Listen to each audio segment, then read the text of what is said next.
and I'm here with the Innodisk EXEC-Q911.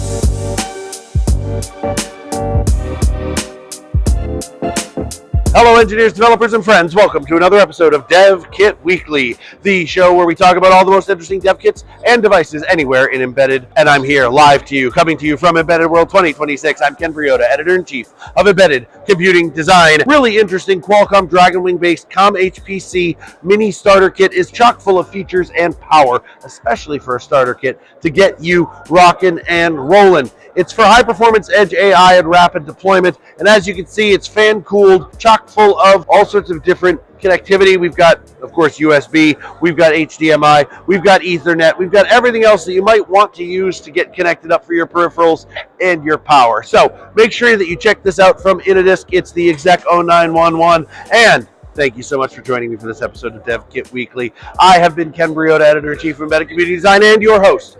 And you've been marvelous. Make sure that you like and subscribe. Make sure you hit the notifications bell so you never miss any of our episodes. And make sure I see you next time on DevKit Weekly. We'll see you all real soon.